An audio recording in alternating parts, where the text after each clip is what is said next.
It's time now to get the day's top business news. Brian Quinn is with us in the studio. Hi there, Brian. And we're going to start with a big decision from one of France's top courts. This is about the ride-sharing app Uber. That's right. Uber's business model in France called into question by Wednesday's decision from France's Supreme Court for civil and criminal cases.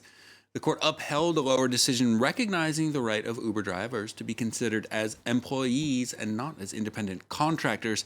The ruling could spell big changes, not just for Uber, but for France's entire gig economy. Ellen Gainsford reports. It's bad news for Uber in France. The ride-sharing app insists that its drivers aren't employees, but independent contractors, allowing the company to skip many of the usual, costly responsibilities of an employer, like taxes, social charges, and paid leave. But this Wednesday, France's High Court upheld a 2018 decision to reclassify a driver's relationship with Uber as an employment contract. When connecting to the Uber digital platform, a relationship of subordination is established between driver and the company. Hence, the driver does not provide a service as a self-employed person, but as an employee. The court said that as Uber drivers are not free to choose their own clients, fix their tariffs, or define their own working conditions, they don't qualify as self-employed contractors. It's far from the first time the company has faced a lawsuit of this kind. In March 2019, Uber paid out $20 million to drivers in California and Massachusetts, settling a lawsuit recognizing them as employees. And in 2016, an employment tribunal in London ruled that drivers should be classed as workers, with access to the minimum wage and paid holidays. This latest ruling in France won't force Uber to sign employment contracts with all French drivers, but it could still have wider ramifications for other players in the gig economy. Next, the UK is preparing measures to face the economic fallout from the ongoing coronavirus outbreak. The government has estimated that as much as 1/5 of Britain's workforce could be forced to stay home from their jobs when the virus peaks.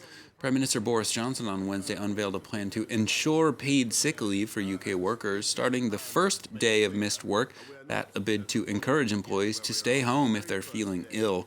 The Bank of England's next governor, meanwhile, says that UK companies will likely need financial support to weather the outbreak.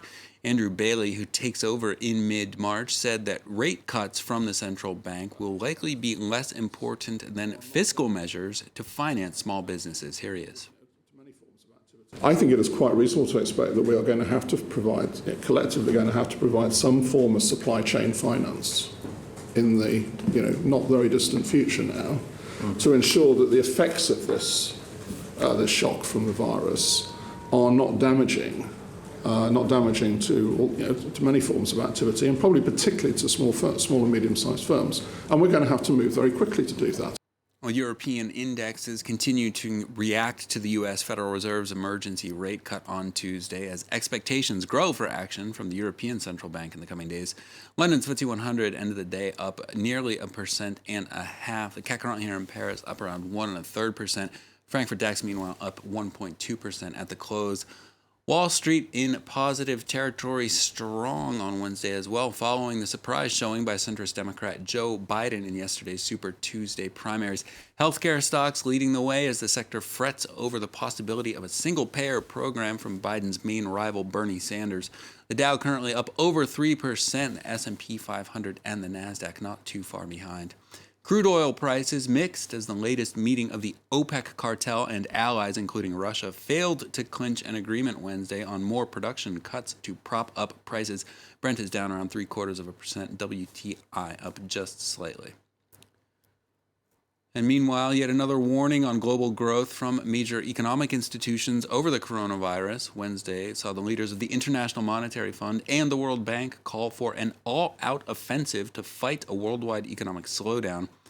World Bank President David Malpass warned that the effects would hit poorer countries hardest, calling for plenty of short-term financing to get small businesses through the crisis. IMF Director Kristalina Georgieva says her organization is making $50 billion in emergency funding, including $10 billion in interest-free loans available for poorest countries. Here she is. What we are wrestling with is uncertainty, and that defines our projections which at this point lead us to state that global growth in 2020 will dip below its last year's levels. And finally, for business, as the world fights the coronavirus outbreak, solidarity is taking some unexpected forms. South Korea, the hardest hit nation outside of China, is now seeing its top booze makers jump into the fight. Daesun Distillers usually makes soju, the country's national potent potable. The company is pledging 32 tons of ethanol, usually used to make the beverage, to be used instead for disinfecting buildings and public places. It's inspiring, I guess, perhaps somewhat disappointing if you're a fan of soju, but Yeah. why not? What a sacrifice. Yeah. All right, That's right. Brian. Thanks very much, Brian Quinn, there with the business. Let's